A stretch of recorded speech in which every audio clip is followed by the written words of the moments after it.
Anyway, welcome everyone. Welcome to another show of Better Call Saul, uh, season rewatch. My name is Richard, and my esteemed colleague, Me, yeah, it's Jay. the J Man. He's back with us. Yes, I'm back. Hey, Yeah, Richard, how you doing, man? I'm not doing too bad. I'm pretty good, even though from what we just learned, you're in. Not only are you having a typhoon out there in Southern California, it looks like you're getting hit by the normal earthquakes. That is true. We're getting a lot of combination of things over here in California. I bet you From do. So I guess if yeah, you come off here, I'll know why. You're hiding under your desk or in the door frame, I guess. I don't know, but it seems. I hope nothing happens. I mean, I me know too. that. I know that you Californians are used to the ground shaking underneath you. So doesn't mean you like it, but you're used to it. No, But no, sometimes not that makes liking it. you, yeah. You don't want to be too complacent about it either. But you're finally getting some rain that you so desperately need too, though, right? Yes, yeah, oh yeah, definitely. That's definitely a great thing right now is having the rain, for sure, So I for know sure. that you're heavy into farming, so you must like that rain. Woo! So I'm doing okay. There's some Yeah, sunshine going on out here in the Midwest, so we'll see out. So we're not as bad as you are. I mean, it's raining, but then there's typhoon rain when you're getting all that wind and you don't know what's going to happen. right, So, right. Very unexpected. right, wow. So right now, uh, we're Ep- on episode 8, Eight. point and shoot. So we are now heading down the final stretch. We're past Yes. halfway point, and is there something playing in the background, Jay? No, not on my end. No. What's that? Okay, maybe it was maybe some. I can hear, but anyway, it doesn't matter. There's something going on, but maybe your dog's watching TV. I don't know. So, but there's like some kind of chatter in the back. I mean, I can hear. It's not bad, but you can still hear it. So I don't know if the radio's on or.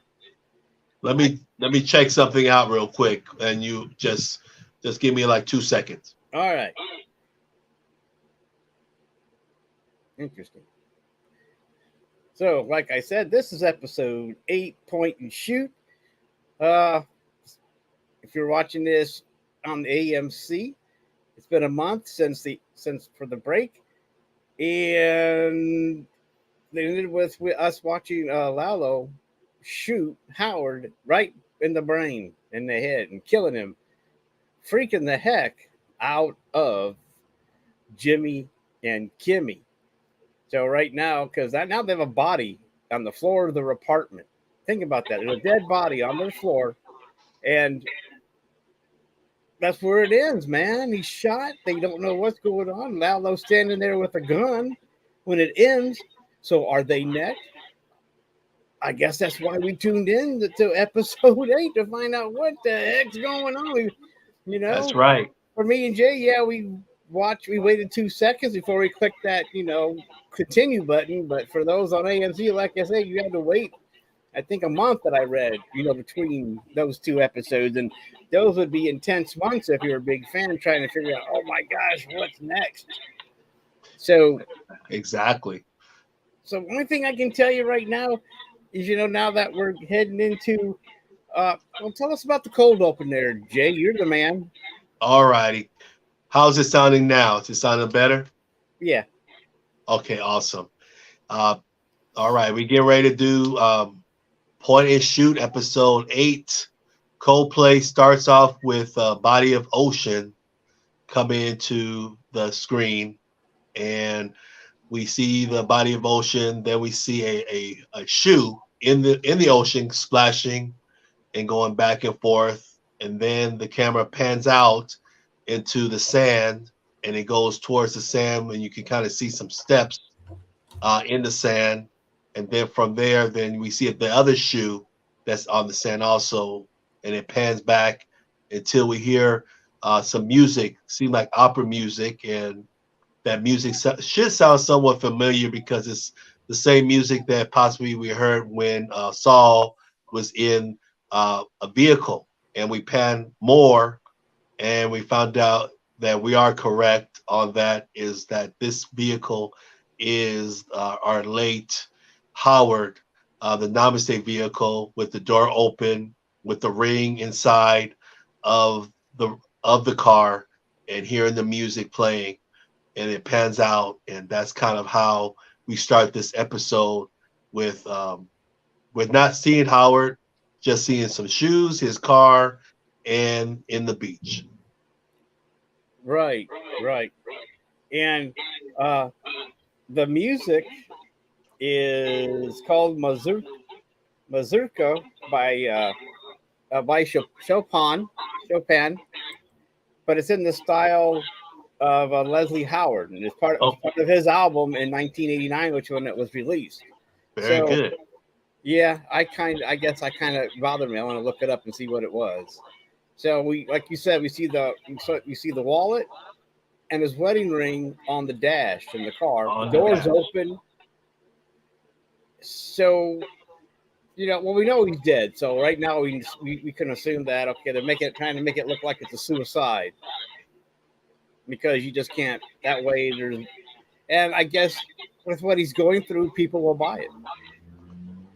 Correct. His wife and those. I mean, it. So I mean, like, well, gosh, he's going through counseling. He's kind of depressed. And they're like, well, maybe that's the dealio. And so. And plus, it looks like he drove to the ocean, which means he's in California, I would imagine. Yeah, a long ways from where he was at. So it looks like he went on a road trip to do this deed. So you're right. So this is the cold open, and so that someone put him in the ocean, or whatever. Once not didn't put him there, but you're assuming that. Before we know, maybe his body is in the ocean. Could be because we Because, saw the shoe. Because they could have just dragged him in the ocean, and someone wore his shoes and walked him in there, and then they find his body later on. But then again, they're going to know, well, it's not suicide if there's a bullet in his head and he's in the ocean. So I mean, that's kind of a. So I guess they're hoping that they think, oh, maybe some sharks ate him or something, or whatever. He became fish food, or whatever you want to call it, mammal food, or whatever, or a lot of questions. Or maybe he tried to go whale watching and it didn't quite work out for him. Who knows? So, and that's where we stop before we get to go to the opening credits, and then we open up. Now, this is interesting when we come back for scene one, and the camera is panning across the floor, and you see the blood. Because now we're going back to where Howard is on the floor. So I mean, so we're actually this is after. So now we're going back to after Howard's dead and LALO is, still in the apartment. But to watch that blood ooze across the wood floor, it's like, oh my gosh, that's all. Yeah. What's and then Howard, of course, Howard and Kimmy are still in shock because there's blood, a body, and they didn't want Howard to die. Nope. So Howard was in the wrong place at the wrong time. That's what happened with him being there. Yeah. It was. I can't. So you not only do you have a dead body, but then you still have LALO standing there with having a gun, and you're thinking you're next. Exactly. That's what it looked like to me when I saw this when I was watching it, and how he was looking towards them with those eyes and that appearance that he was showing to the Kim and Jimmy. It's like, and the only thing he came out of his mouth is let's talk. And let's talk. Let's talk. No matter what's going on, he seems to be that the cool cucumber, and he's like, it's like, yeah, let's talk, so what? I shot someone. Let's move on. And they had to calm them down. Right. Yeah. Still, like, that's the last thing on their mind is let's have this calm conversation. Exactly. It's told them to sit down. It's it was just an eerie feeling to when I was watching it. An eerie feeling that you're telling them, let's talk, and you're kind of guiding them towards the couch, and you got to step over Howard to get to the couch. And it's just the whole, I mean, the whole atmosphere I was watching when I was watching this scene here was just heart wrenching and like pumping in my brain because it's like, my God, it's like all this is happening so fast and they don't know what's going to happen with them. Oh yeah, exactly. Ugh. So I think we go from there, and then aren't they? He's tying them up. Well, not tied up yet. No, He's trying to explain to them what he wants them to do. exactly. This was his plan. He's not done yet. Correct. He has a plan. He was going to explain. Lalo was going to explain this plan to Kimmy and Jimmy what Lalo wants or requests. I guess that's the word for it. He requests. He had something in his pocket and he gave it to Saul and kind of explained to him what's the next plan that Lalo wants and kind of explains it to him what he needs to do is get a car, go to this address. Things are going to be in the car. Go nice and slow. No speed limits or anything like that. No speed limits. Don't go driving so you can get a ticket or anything like that. And there's a gun inside this car. And from there, get that gun, go to the house that's on that address. And per the title of this episode, go to that door in front of this house, knock on the door, and point and shoot after you ring the doorbell. Yeah. And explain it to him what Lalo wants Saul to do. And how Jimmy was looking. It didn't seem like Jimmy was in not wanting to do this. Did you feel that same way, Richard? Yeah. No one wanted him to do that. And, you know, it's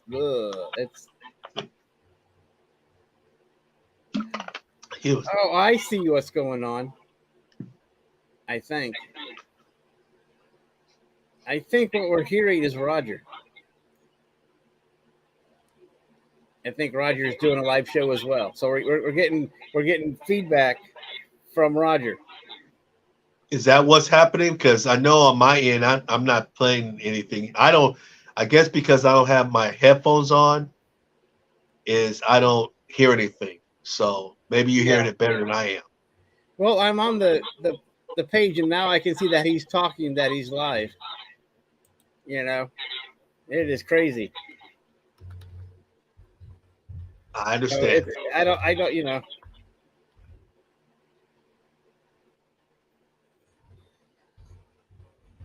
And, you know, oh, okay, now he's done. I think. I don't know what he's doing. Okay. It's not you, it's him. I don't know what. Anyway, it doesn't matter. I figured it out, but I can still hear him. It's like he's in a like an echo. Yeah, like an echo. Oh, okay. So anyway, yeah. So he wants Jimmy to go. Yes. He wants Lalo. Jimmy.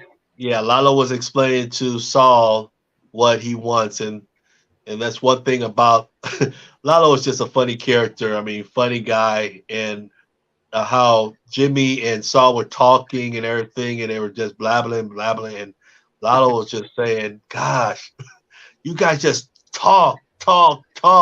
It's like you talk too much." Yeah. And now you're gonna listen. This is what he told him this time. It's like all this other stuff and everything. That don't kill me, don't do this, don't do that. Blah, blah, blah, blah. And the thing is that Lalo was just saying, God, you guys just talk. Now this is a time you're gonna listen. That's when he explained what he wants Saul to do. That is true. Or I should say what Lalo wants Jimmy to do, I should say. And that was the plan. Point and shoot him. He said it was going very simple. It was very simple. The guy they're gonna go and shoot is a short guy with glasses, has very short, looks like, and he kind of made Gus into like a librarian. He was like, oh, he looks like a librarian. So it'll be not too hard to actually do this request that Lalo wants him to be doing. And then when Right. it came to after that, then it was interesting from there, from his explanation. Then Saul comes out and says, just out the blue, said, let Kimmy do it. Yeah, let Kimmy do it. And Yeah, let Kimmy do it. Let Kim Kimmy's like, do it. thanks a lot. Ex- Exactly. I mean, when I was doing the rewatch on this part, it's like I could just see her terror. And I mean, she's been terrified before in different things, but this is different. And you can just see it in her face. Like, what are you doing, Jimmy? You putting me into the wolves? What are you trying to do? You trying to get me killed? She's like, no, I don't want to do this. No, no, no, please, no, no. It was an interesting how she was reacting to what Saul was telling Lalo, that he wanted to change the request, not him go, but it'll be easier. And he kind of explained it, the reason and everything. It'll be easy maybe for her because she's a female that go up to the door, and it'll be a little simpler for him to go, or for her to go to the door and do the task of shooting the door down after he rings the bell. It'll be easier. Well, kind of what he made sense was like, well, if they see a man, who knows what, they might panic. Think, why is there a man at the door? It's like, well, if it's a woman, they'll think she might need help, car trouble, blah blah blah. Carbon, yeah, exactly. But still, Jimmy's still sending Kimmy with a gun to go shoot someone. Yep, So that's kind of interesting. it was. I mean, I was really surprised on his decision making, but he was doing this all on the fly. That's the thing about this whole scene here, is everything's on the fly. It's like I mean, it's like a quick thought. It's like there's no hesitation. I mean, and he didn't hesitate. He didn't hesitate at all when Lalo explained to him what to do. He had no hesitation in saying, "Let Kimmy go instead of me." Right. Oh. And it was so surprising because then after that, then I would see Lalo was kind of getting a headache. It seemed like he was getting a headache with the explanation and everything. It's like, and then he was just saying, all right, let her go then. All that talking is doing that to him. Yeah, it was just so much. It's like, oh my God, okay. I mean, almost doing like how he did it in the rewatch. He was like, oh my God, oh, Yeah. let her go then, let her go. Okay. And then she decided to go to get ready to go and get in the car. And then she was hopped up out the chair, and Lalo told her that you're forgetting something very important. And he explained to her about the shoes. Like, I think you need your shoes to try to do this. So I think it'll be a good idea for you to put on your shoes. Yep. And that's when we kind of lead off on her leaving the apartment to do the task that Lalo was requesting, to shoot the chicken man, which she never met. She doesn't know what he looks like. He just explained to her that he's a short guy that looks like a librarian and has glasses. Yeah. But whoever comes to that door, ring the doorbell, point and shoot, and that's what he needs to do. And after that, take a picture, come back, show it to him, so Lalo can not do anything to Jimmy before she comes back. For some reason, Lalo thinks that the chicken man's by himself in the house. Yes. So he's just Yep. expecting him to open his door and shoot him and take the picture and leave. Exactly. So Kimmy gets to the door, and before she could knock, it's opened. And there's also a person behind her because they see her coming. I mean, Yeah, because we know the fortress of solitude for Saul's lair, which he has it very planned out, where the next door neighbor, which is, I guess, connected to his home, can make sure that anyone comes off that they'll know. And And a side note to that, Richard, which I wanted to share with you before she goes to the door. Did it? I mean, kind of. It felt like a Breaking Bad type of situation. In this, in the sense of that scene compared to Walt?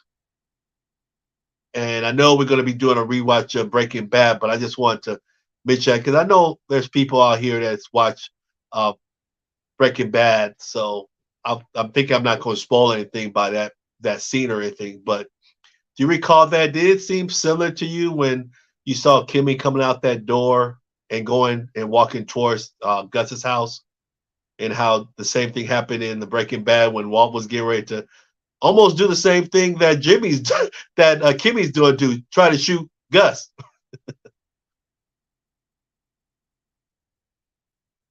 You muted. Walt didn't get that close, and but yeah, it's the same thing. You know, she's walking toward the door with that gun. The same shot where we're watching her walk.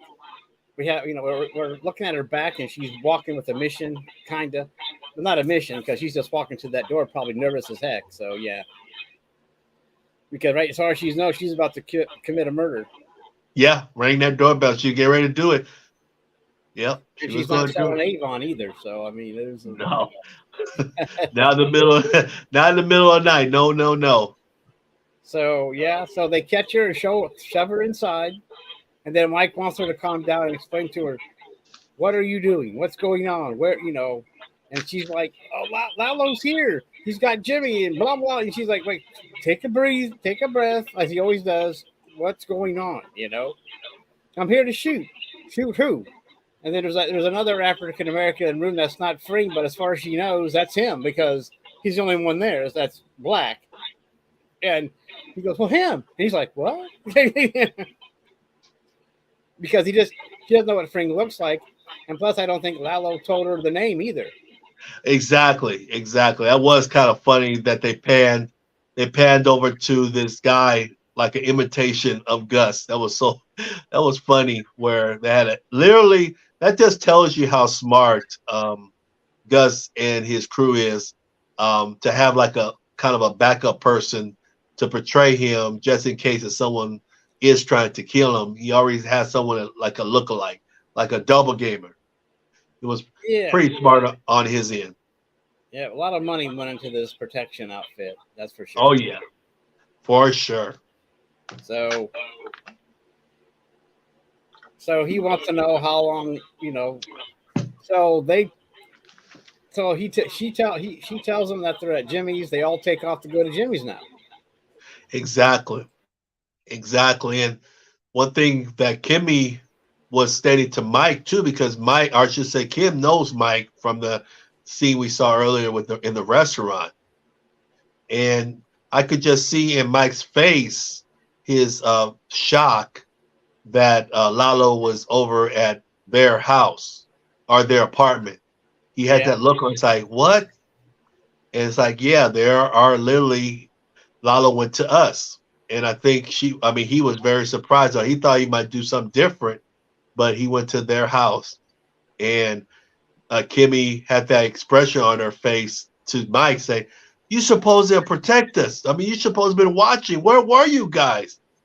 And kind of Mike really didn't have a comment. He just walked away, like you said, and walked away and shared this with the real Gus in the other house, because you had all these monitors looking at them while she was getting talked upon with all these other guys.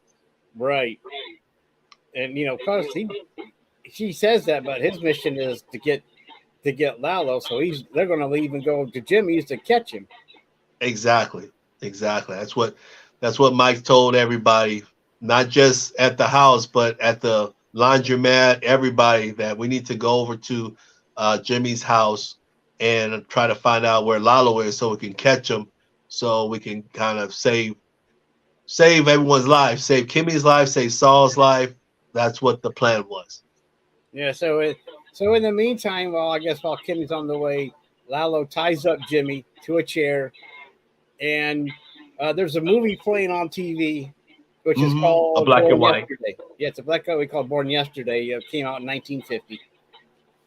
And so far as we know, at that point, that Lalo was staying with Jimmy at the apartment. Exactly. So what we find out is that Lalo left. After he tied up Jimmy, he left and was in the back seat of the car. Exactly. And in the meantime, they're on the way, and Fring, for some reason, he leaves the house, an underground house, and goes to is trying to get to the meth lab. He's Yes, at the but laundry mat. right.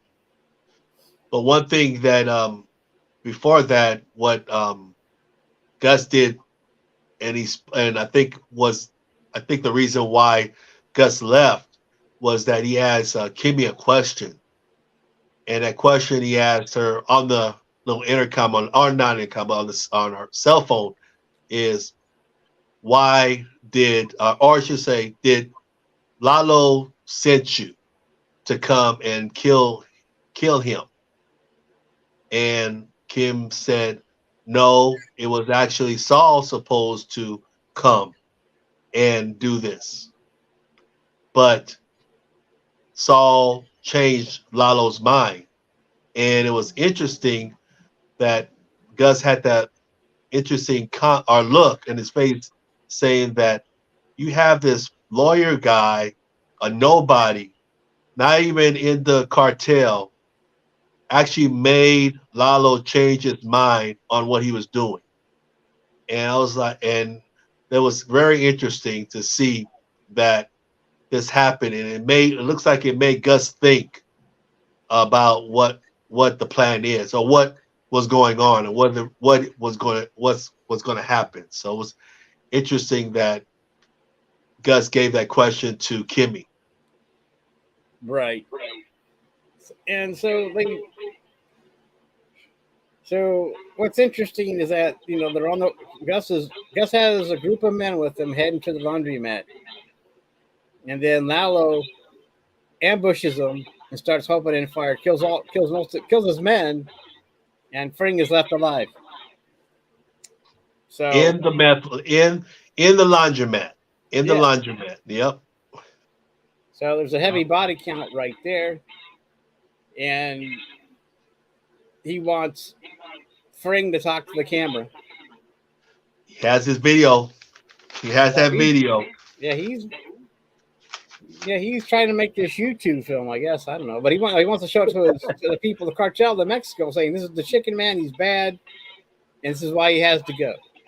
Exactly. Wanted to talk to Don Eladio, show Don Eladio the proof that Gus Fring is creating some type of mega meth lab, and he wanted to make sure that proof by putting it on video.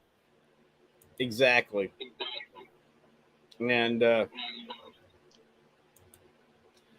yeah, you're right. So they walk to the washing machine or whatever. And he says, "I want you to open it." And Fring hesitated, so he shot him. He just boom, man! I want you to open it. Exactly. And, Even though he knew he had a bulletproof vest on him, he still shot him. Yeah, well, he knew. I don't know if he shot him or if he did shoot him because he was leaning back against there. So then he opens up. They go down to the lab, and you see the big empty hole, and you also kind of see the equipment in the boxes for the meth lab. So exactly, it's not all set up yet, but it's getting ready. It's getting close. Yeah, because they don't even have the concrete poured for the floor yet. So I don't know. Right. It's interesting. They're going to have to move those things. I don't know why they're in there already. They should wait until they pour the concrete and get everything up. But it doesn't matter. So then they go down into the floor, and Lalo's still talking, saying, "See, this is the Chicken Man. He's got this big factory down here. He's going to cook meth, and he didn't tell you about it. See, I told you I was right. I was right. All along." And then he gives us this big speech to Fring, or like no talking, because and he has something about So because Fring wanted to talk, because Fring wanted to say his goodbye message. Yeah, he wanted to. He said before he shoots me, let me give my final farewells to the fat, ugly Don Eladio, and Yeah, give him a give him a piece of my mind and explain to him on his video how despising you are and how conniving that I can't stand you, and also the Salamancas and all these other people. He was giving a rant on everything, and the thing was, it's interesting while he was doing that rant. I love the camera work on this scene when he was doing that. They pointed out some things that were shown on a previous episode, where at the little outlet where it was on the floor, the outlet for the lighting, they were showing. They panned down to that, and then after they panned out that, they panned down to the gun that was left in the meth lab near the tractor, and it showed how yeah, the Gus backhoe. did that little count, exact the backhoe, and he kind of gave that count towards how many steps it would take from there to the gun. And I love how the camera work did that while Gus was making this rant of all the things he was trying to explain to Don Eladio of how much he hates him and everything. So it was a good distraction to get ready to do what he needed to do to try to survive. Because it seemed to me, watching this scene, Gus was in trouble. I mean, I've seen Gus before, and I've seen how cool and collective he is, but he knew he was in trouble. He was so nervous that when he was at his house, he even took off his tie. You can tell that he was extremely nervous. And I mean, when all this was happening to him, when he knew Lalo was alive and he knew all this, he looked a little bit nervous, but still calm and collective. So it was interesting to see how they were doing that, and how from there, how Gus turned on that light, or should say, after he done with his speech, that he distracted Lalo to make the lights go out, and it was all dark. Yeah. Well, Lalo says, "So, are you finished?" And he goes, "Well, not quite." And he kicked the outlet or hit the switch, and it went dark. Hit the switch. And Lalo's going bang, bang, bang, trying to hit him in the dark. And all you see is the gun flash in the dark, and he was still clicking. and yeah, and then and since Fring knew where the gun was, he ran over to it and he started shooting too. So all we see in the dark is all we hear in the dark is a bunch of gunshots. Gunshots, yeah, in Don't the know dark. Don't know who's got hit, if anyone. All we know is boom, boom. It's like, okay. It's one of those things where the lights go out, they come back on, and then you go over the damage, which they And damage did. it was. So it looked like Lalo had got shot in the neck, and it looks like, okay, Fring's plan, which worked out. He had everything planned out, and so. And Lalo's trying to say something, but he's got blood coming out of his mouth and all that kind of good stuff. So he dies. Yeah, it was interesting how he was dying from there, and how it was looking where Gus was staring at him, and Lalo was just like with gasping, and then all of a sudden he did his smile with all the blood in his mouth and everything. Give his last smile. It's like, wow. What a character. What a character. Yep. I mean, Lalo was definitely a true character in this show. Yeah, he was. So it was, yeah. So he dies out, and looks like, Fring's the last man standing once again. Yep. So, but then we see from there, like you said earlier, both sides were shooting and shooting in the dark, and we saw that he did get shot earlier in the bulletproof vest. then they kind of after the gunshots in the dark, we found out that Lalo did get him also, not in the bulletproof vest, but he actually did get him on his body. So it's kind of making Gus a little worried that he might be dying too. Yeah. So you're right. Because he put his hand out and he saw that blood on his hands. Like, oh my God, I got shot too. Well, a lot of bullets ricocheting all over the place. So I thought, so he finds out that he's hit, or actually, or he can actually draw blood. Exactly. And then they kind of, from there, they pan and they kind of shut that scene off. And then we get the scene where we see our famous Chicken Man, Los Hermanos chicken worker, Lyle, getting ready to go to work early in the morning. And we see him getting ready and everything, getting prepped. I mean, he's an interesting character. I mean, he was always a hard worker and everything. When you see him and everything, it was pretty cool seeing him. And then he gets a call from Gus and talking to him and explaining to him that I'm going to be out for a while. And it's interesting, Richard, how after getting shot and went through that gunshot and everything, and how calm he was when he was talking to Lyle on the phone. It was very comical and surprising how, even though he got shot and they were working on his body, he was still talking to Lyle and saying, "Oh, by the way, I'm not going to be here for a couple of days." It's like he still doing his meth stuff, but he's still working as a regular coworker, a boss, I should say, not a coworker, but a boss. Yeah.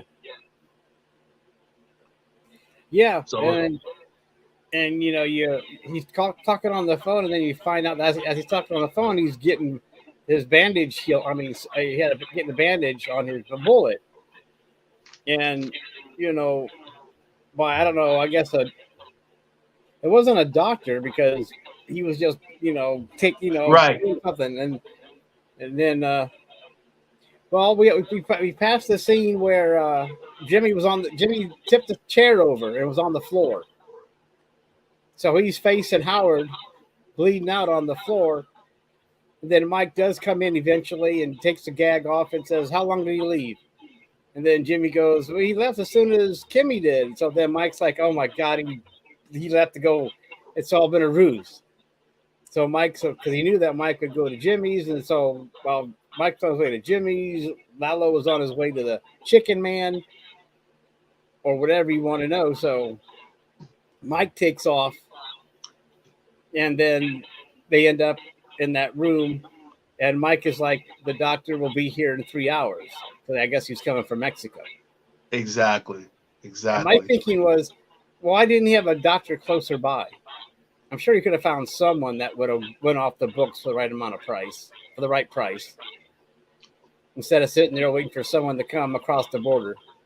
Right. Yeah, I think it was kind of odd on that. I mean, like you said, he has a lot of money, so he should have had someone already ready on board to help if need be, if something comes up. Somebody on retainer.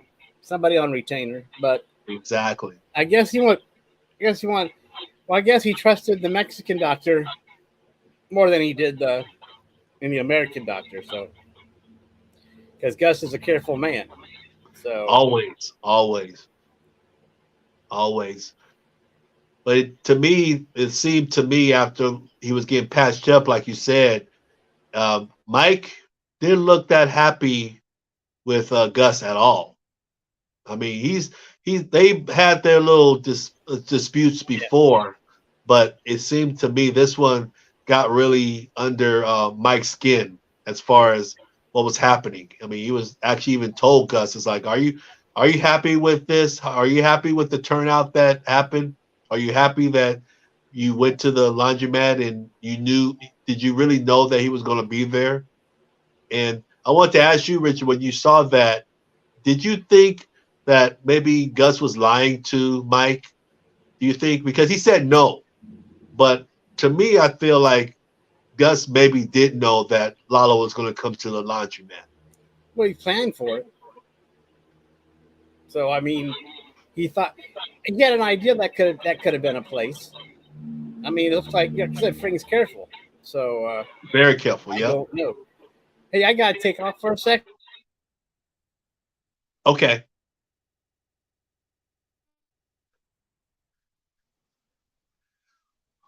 So I hope everyone's enjoying us doing the rewatch right now for this episode, Point and Shoot. One thing I wanted to share with everyone that's watching right now, if you have any comments or any when you're watching this later today, tomorrow, or later, share your comments. Let us know what you guys are thinking about us when we're doing this. We're doing a rewatch. If you have any questions, even for the next episode coming up, I would like to put out there to share in your comments. And also, we really would like you to subscribe to NDB Media. Definitely subscribe and hit that, like that subscribe bell, like Richard says. Hit that subscribe button so you guys can make sure to turn it, actually see everything that we see. Yep, that's true. So, yeah, I don't know. You know, the thing is, Mike asked a question, and Fring's like, I don't have the answer to you. Yeah. Yep. Exactly. You put that out there. It's like I'm gonna do. It's like I'm gonna do whatever I need to do to survive, even though it might be kind of not practical. He makes sure that he's gonna do what Gus wants to do. That's just Gus Fring for you. That's always been his motto. And luckily it worked out for him. Luckily he was able to survive the storm of Lalo and pretty much cover everything that was going to happen, that Lalo was going to share to Don Eladio and Hector. Because Hector, as of right now, Hector is the only person right now knew that Lalo was alive after the situation that happened at his house in Mexico. Exactly. So all that's done with. Lalo's gone. Fring's in the so far is it kind of in the clear again. I mean, can breathe a little bit easier because Lalo's not chasing him anymore. Exactly. And Exactly. we come back, and Kimmy and Jimmy are in the apartment, and Mike and his men are still there, and they're starting to empty out Jimmy's refrigerator. Refrigerator. Yep. You're going, what are you doing? You're getting a new refrigerator. I hope stainless steel is okay. Exactly. And then you realize, oh, the fridge, we're going to use that to carry out Howard's body. So sad. When I was watching this, doing the rewatch on this part, it was really, really sad to see this, how everything turned out for Howard and everything. It was really sad. And this cleanup that they were doing was really sad also. Even though it needed to be done, but just watching it and seeing that Kimmy and Saul had to watch this play out like this was just hard. And how Mike had to explain everything to both Kimmy and Saul about everything, which was really, really sad. That was really sad. How was your feelings when you were watching that? No, they're both in shock, and Mike is just business as usual. And you can see that, then Mike's like, the police are going to come. They know this is his last place. You're going to say, yeah, he was here, and then he left, and that's all we know. And Jimmy's like, I need to get my car. Your car's on the way. Mike has done this. Mike is, he's the cleanup man, Yep. Your car is on the way. You just tell the police he was here, he left. That's all we know. Yep. And That reminds you of the scene, the thing with Jesse when his girlfriend got killed. And Mike's like, "You woke up, she was dead. That's all you know. Repeat that." Repeat that. He, Repeat you know, that. she was. You woke up, she was dead. That's all you know. And then Exactly. he just had them say it once because I guess he's just right now just he's practicing that bit himself too. But so and then Mike knows. He's been around. and he's making sure you understand what I just said. Yes, we do. So I mean, so they have to just keep saying he was here. Yeah, he was here. He left. That's all we know. So Yep. He looked a little deranged. He looked a little yeah, bit kind of not himself. yeah, like he might have still be under the influence of something. But yeah, Exactly. That's so what you got to tell the cops.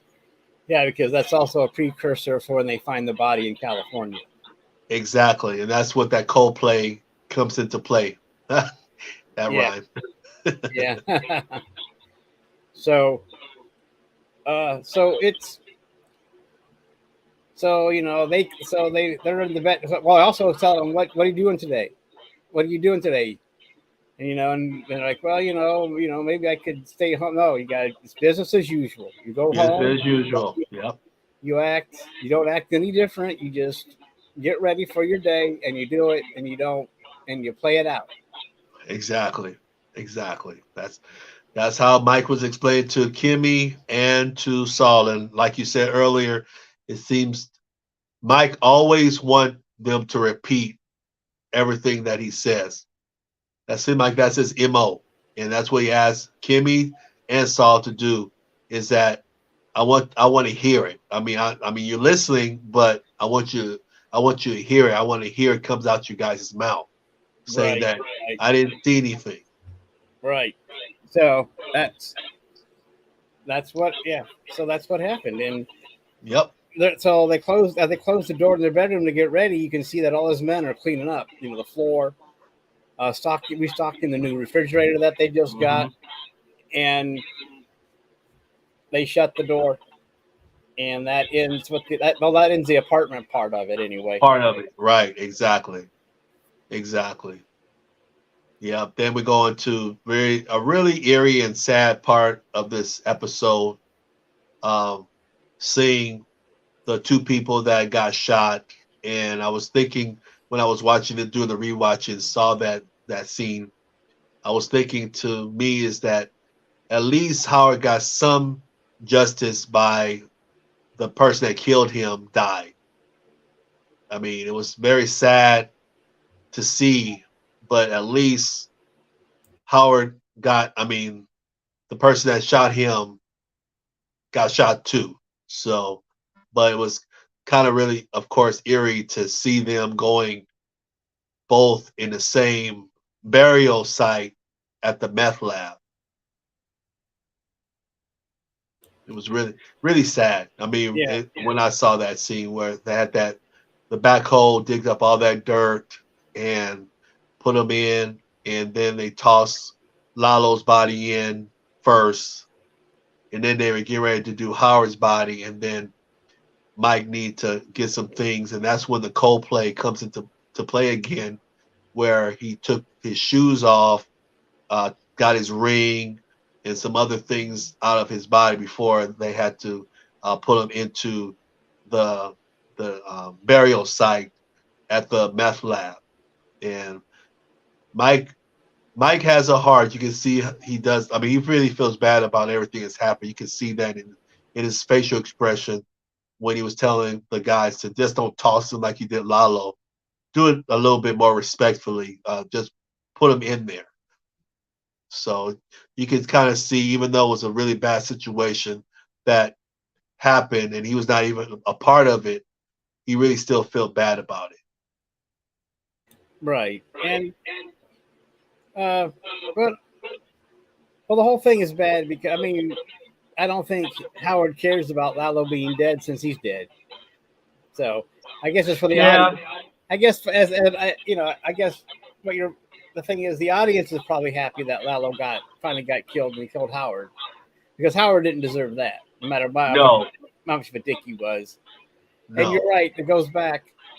to the cold open where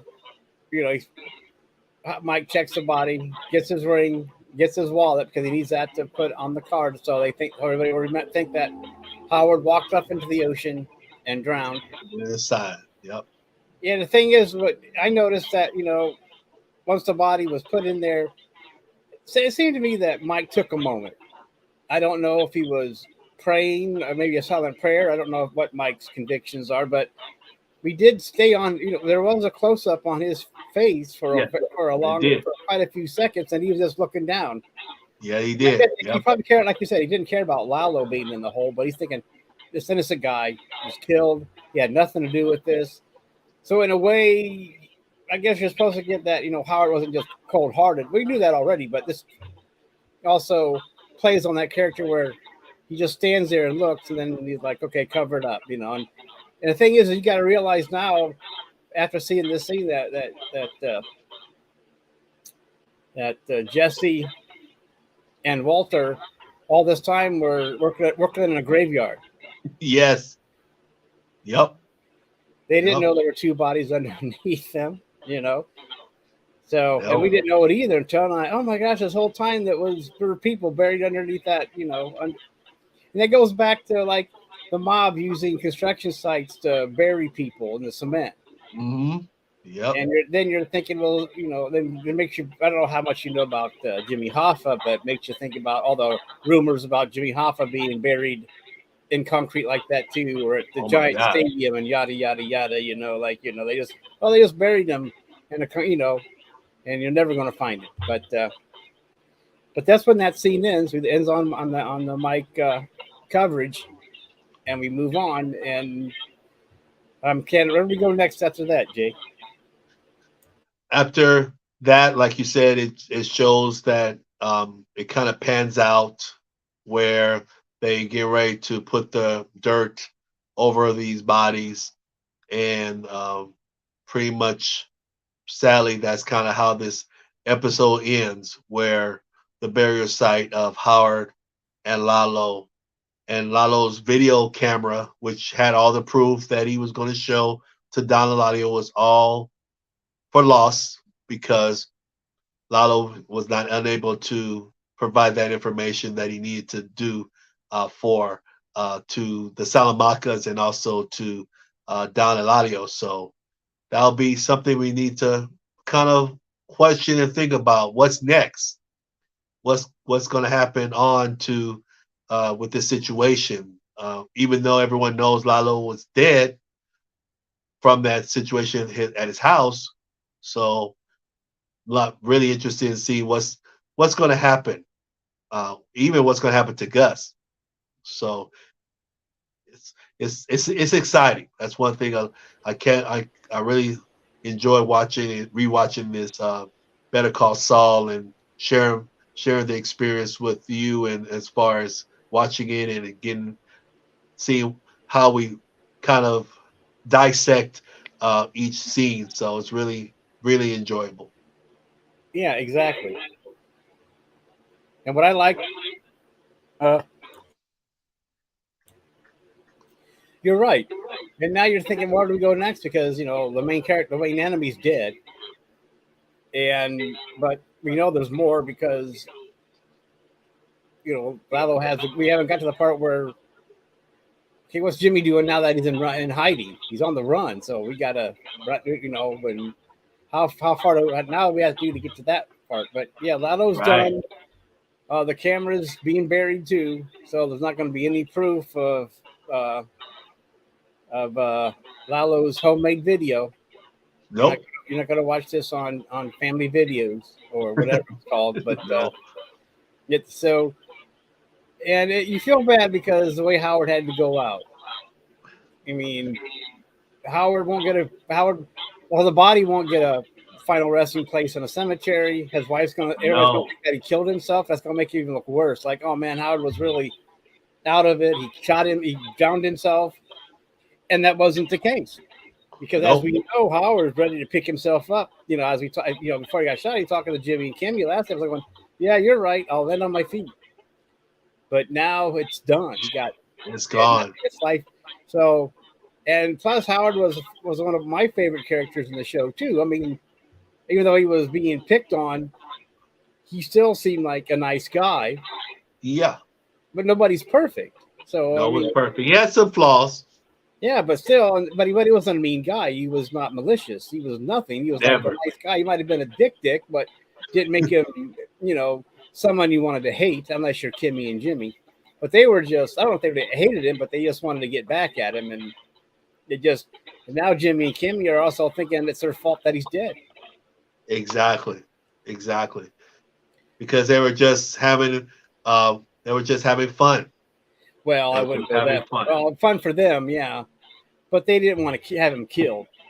They Right. just wanted to take him down a few notches. And you know how, so that's par for the course sometimes when that happens. But he ends up dead. So now they're like, oh, That's man. not fun. Well, it just That's got out of really hand. It just escaped, just all of a sudden from, okay, we'll do a few pranks, bring him down. Now he's dead. And now you're responsible. And they're two lawyers. They're not. I mean, they might do some nasty pranks for him, but they're not out to kill him.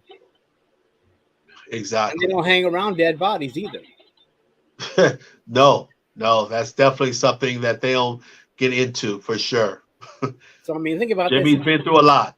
And Jimmy's on the floor looking at Howard because he can't go there because he's on that chair. Yeah, And it was really eerie. he tried that old. Okay, I'll knock the chair over and maybe the ropes Yeah. will come loose, so the chair will break. But it didn't. Right. He just sat there, and it's like, oh my gosh, the ropes are still there. And the only way I thought of is that the only way the ropes ever get cut or come off is that if you watched Indiana Jones, The Last Crusade, when his father and them were typing the chair and that axe came down and cut the chair for him. That's the only way that's the only way you're going to escape. And he was by himself and there was no axe. He just nope. And the chair didn't break like you thought it would, like you saw in the movies. It wasn't a breakaway chair. It just fell. It wasn't one of those breakaway chairs you see in the movies. Like, oh man, I'm stuck down here. And now I'm staring at Howard bleeding out. Oh, you gotta understand. This is probably going to, it's going to have. You don't probably get into it, but it's going to have psychological repercussions for these people because of the shock and the trauma. And so, like you said, it ends right there with them being buried, and now we got to see where we go from here. Yep, exactly. And one thing was interesting. Lalo had a good plan. I mean, I would say his plan of the distraction, where he would using, I guess you could almost say, Jimmy and Kimmy as bait to lure them away from the laundromat. And I think that was his whole plan. I think even when he went to the apartment, I want to point this out, is that when he went to that apartment, his main goal was just to aim to lure them away from the laundromat so Lalo can actually go into the laundromat to show proof. Sadly, Howard was just at that house when this was happening. If he was never at the house, this still would have happened in a sense of Saul and Kimmy and Lalo threatening him to do those things, as far as going to Gus's house, getting Gus scared. Then the guys leave the laundromat so they can go to Saul's house, and no one's there. Everyone's gone. So it was a good. I mean, I would say Lalo's plan was a good plan, and it almost worked. I mean, there were some close calls. One of the close calls was when he was hopping over the laundry mat, and there was a security camera, and that security camera was there, and I guess Lalo thought everyone was gone, but surprisingly, the security guy that was there, he stepped out for a second, and right when he comes back, Lalo was not on the screen. So it's like perfect timing, because if he would have seen him on the screen, you never know what would have happened. I mean, still could have kept going, of course, but it would have been maybe a little bit more challenging for Lalo to do what he had to do. maybe, but it also probably saved the guard's life so he didn't go out and confront him. Right. Yeah, what are you doing here, Pop? You know, it was like, does that answer your question? You know, so Right. in both ways, it kind of helped the guard stay alive. And so you're right, and but even the best laid plans, as the saying goes, and it just didn't work out for him in the end. I mean, there's a thing about it, there was everything pointed to LALO succeeding.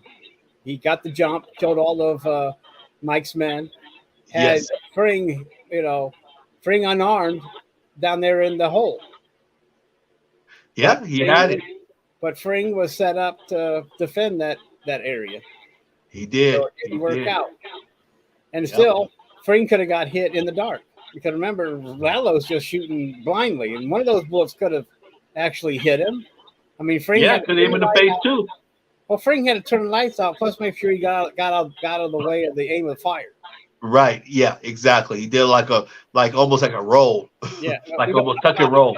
It's dark, so we don't know if the Fring, I imagine LALO's going boom, boom, boom. He's like trying to cover all the arcs and all the Right. But you're probably right. Fring actually did a duck and roll, and this one actually would save his life. Unlike a nuclear explosion where it wouldn't do anything, but still, he did a duck and roll and went from there. And it's just sad how it ended for Howard. I mean, it's, but because he spent all this time with Howard, his backstory, the things he was going through, watching Jimmy and Kimmy just, one after another pile up on him with all these pranks.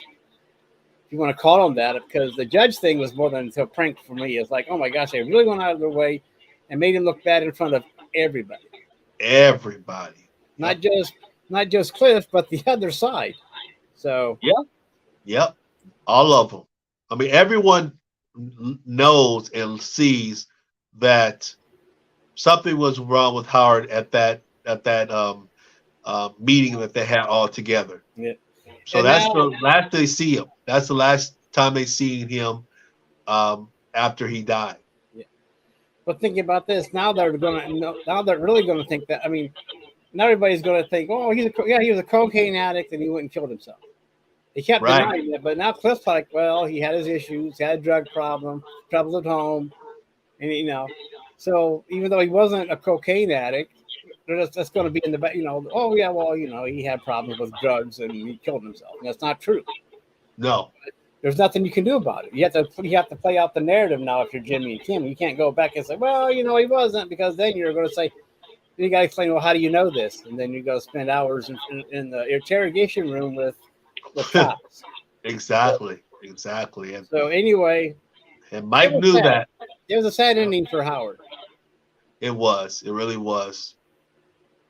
It really was. And Mike knew the storyline. So he knew the story that they were planning. That's what he aimed and explained to Kimmy and Jimmy in that bedroom scene, telling them that's the plan you were doing for him to be cocaine addict. And that's what he said, they were going to put some cocaine in the car also to kind of elevate that storyline that they had all together. So yeah, they had it all tied up in a kind of in a bow as far as the how things were going to be set up for him. Yeah, he's like, well, stuff his seat with cocaine. Exactly. And that's what you were going for. They're like, well, not that far, but yeah, right, exactly. In his back seat with cocaine, but okay, we'll go with it. Right. But they're still in shock, so no matter what Mike says, like, yeah, okay. Yep. And it must have been hard for them to carry on their day as normal after this night of terror. Correct. Yeah. So, you have to, we don't see that really that much of it. We just know that Howard's buried. It's over for them, Howard and LALO. And now we see what the next step is in this, as we move on to episode 10. Yep. And I don't have the name of that episode off the top. Fun and Games. Yeah, Fun and Games. Yeah, so Fun and Games. We go from point and shoot to fun and games, and that tells you when there's not really going to be fun and games, but okay, we'll call it that. But really, there's probably not going to be any fun and games. No, but it will. I mean, doing the rewatch of it, I know there's going to be some type of perspective of why they call it that or why the title is that, which was how each of these episodes has been coming out. Is that these titles that they put together for this last season all plays a part, which is it's really cool. From Point and Shoot to Black and Blue, all these other episodes that we've been seeing until now has some Right. type of play on the episode, which is really cool. So Right. there's going to be something interesting, and definitely looking forward to doing a rewatch and seeing what happens next week. Oh, yeah. Any last words? Uh, my last words will be thank you everyone that's watching live right now, and everyone that's will be watching later on. Definitely thank you for watching us. Share our opinions and our observation of the show, and looking forward to if you have any comments or questions or anything like that for next episode, and even for this episode. Share it so we can maybe bring it out next time and share it out with myself and Richard. But thank you guys for showing. It really means a lot. Right. Thank you. Well, I'd like to say thank you to you. I enjoyed episode 9. I enjoyed sharing it with you, Jay. I think that it makes rewatch even more greater experience on that event. I'm going to be able to talk about these episodes with you and Me discuss too. them, and and go balls deep into these That's episodes, it. because we just don't do a deep dive. We go balls deep into this episode. That's So right. and like Jay said, if you're listening to us, hit that subscribe, leave a comment, tell us what you think, if you think anything. And next week is episode 10, fun and games. Nine. Episode 9. Oh yeah, I'm looking at yeah. Okay, episode 9. I'm sorry, it's episode 9, fun and games. Fun So I and mean, game. so everybody, you have a good week, and we'll see you next week on Sunday, 6 Eastern, 3 Pacific. And Yeah. then if your time zone's in between, we'll then make the correct adjustments hour-wise. Until then, you guys have a good week. Everybody have a good week, right, Jay? Have a good one. See ya.